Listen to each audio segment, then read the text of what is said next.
Itatiaia. Estamos recebendo aqui, né, no Itatiaia Saúde, a doutora Patrícia Rezende, fisioterapeuta, especialista em cirurgia plástica. Doutora Patrícia, bom dia. Bom dia, Cir. Pois é, o Brasil ocupa o segundo lugar no ranking mundial de cirurgias plásticas, de acordo com a Sociedade Internacional de Cirurgia Plástica. O país está atrás apenas dos Estados Unidos. E é muito interessante, né? Principalmente os mineiros que eu conheço, que moram nos Estados Unidos, vêm de lá para fazer cirurgia plástica aqui. Sim. Tratamento dentário aqui.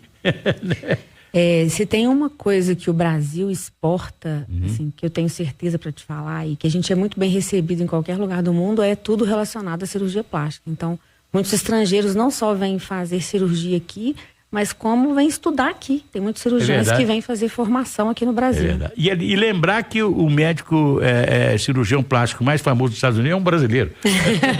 Isso mesmo. É isso aí. Mas os ouvintes estão querendo falar conosco aqui. Parece a Jéssica está aí na linha querendo falar conosco. Jéssica, bom dia. Eu sempre tive curiosidade sobre como funciona essa cirurgia para eliminar a gordura localizada. O que exatamente é feito no procedimento? E tem alguma parte do corpo onde os riscos são maiores? É isso aí. Bom dia, Jéssica. Bom dia a todos os ouvintes. É engraçado, né, que às vezes uma coisa pra gente é tão simples e para as pessoas é ainda um mito. A lipoaspiração, a retirada de gordura, Jéssica, é feita por uma cânula, mais ou menos da espessura de uma caneta. Ela tem um buraquinho na ponta. Essa cânula é conectada a um vácuo, um sistema de vácuo.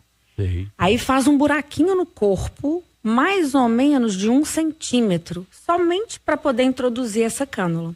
Introduziu essa cânula na camada de gordura somente, então ela não perfura o órgão. As cânulas hoje são muito preparadas para esse tipo de procedimento. Aí liga o aspirador e vem sugando todo o excesso de gordura. A lipoaspiração era muito restrita ao tronco. Hoje ela já está nos membros, então não tem nenhuma restrição de fazer lipoaspiração. Então hoje a lipoaspiração é feita, só não é feita no couro cabeludo e no pé, mas no tornozelo é feito lipoaspiração. Sabia que tem gente que não vê o ossinho do tornozelo e tem tanto constrangimento com relação a isso? Existe lipoaspiração. Eu sei que tem homens que têm mamas, né? Que têm mamas mais avantajadas e que fazem lipoaspiração para tirar esse crescimento da mama, né? Isso. Tem até vergonha de ficar sem camisa. Isso. Não?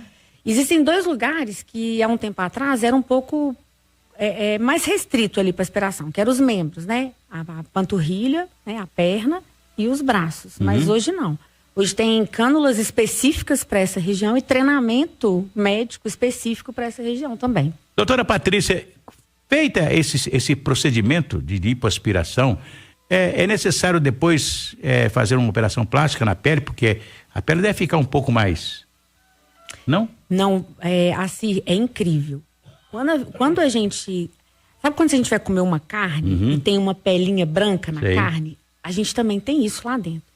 Essa pelinha, quando a gente machuca ela, normalmente ela retrai. É igual uma teia de aranha. Sei. Então, espera-se depois de uma lipoaspiração, uma retração natural da pele. É óbvio que quando o volume é muito grande ou quando a retirada é muito grande, às vezes pode precisar ou de um tratamento complementar ou de uma cirurgia complementar. Mas, no geral, quando a gente obedece um percentual de gordura, né, preconizado, você não precisa fazer essa retirada. Uma pergunta curiosa, isso chega a quantas gramas, ou chega a quilos de gordura retirada? É percentual do peso corporal. Em média de 6 a 8% do peso corporal pode ser retirado em gordura. Sei. A Brenda também está com uma dúvida para perguntar à senhora. Brenda. Então, eu vejo muita gente falando sobre complicações em cirurgias plásticas, tipo necrose, cicatrizes irregulares ou até deformidades. Isso é algo comum de se acontecer? Como dá para evitar esses problemas? Bom dia, Brenda. Comum não, mas acontece. E todos os pacientes devem ser informados, e na maioria deles são informados antes da cirurgia das possíveis complicações. A incidência é muito baixa, mas pode acontecer. E assim, é importante, né? Acho que tudo qualquer cirurgia tem seus riscos.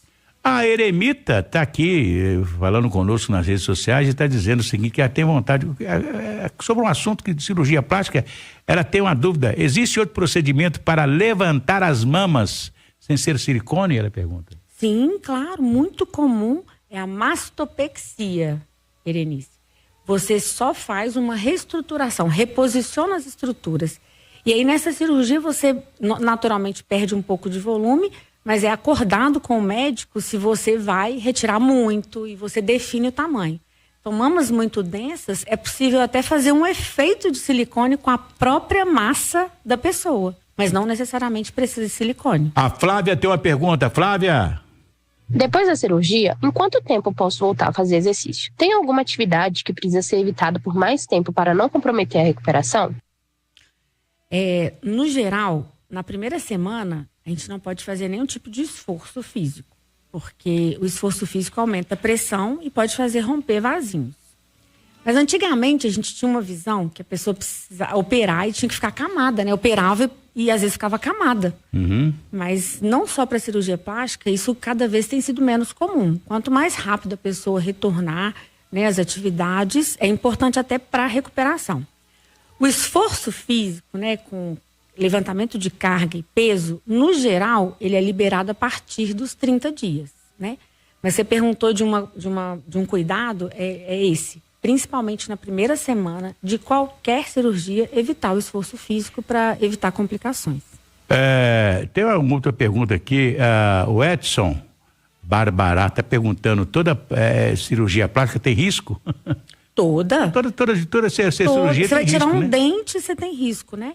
Então, por isso que a gente tem que estar sempre conferindo a saúde. Todo cirurgião vai te pedir uma bateria de exames, né? Ele vai consultar, vai fazer um check-up e a gente vai colocar todos esses riscos na balança. O Eduardo Piorotti está perguntando quanto tempo preciso para usar as malhas pós-operatórias. Eduarda, isso é um tema também importante. Tem gente que quer usar a malha 1 ano, né? Não é bom. Uhum. A cinta, a malha, ela é um remédio. Então, ela tem uma dose e uma função.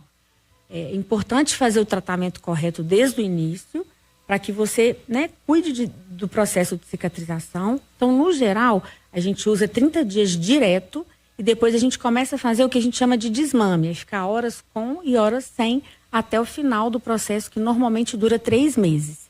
Só tem um caso que a gente mantém o uso da malha por mais tempo, que é, por exemplo, em cirurgias de estruturação óssea, que aí a gente precisa manter um pouquinho mais para o osso colar. Mas, tirando isso, entre 30 e 90 dias, a gente já faz a suspensão. Pois é, tem um pós-operatório que a gente diz que eu devo imaginar que pós-operatório não é só os procedimentos, né, que a gente tem que tomar e fazer de acordo com as recomendações médicas.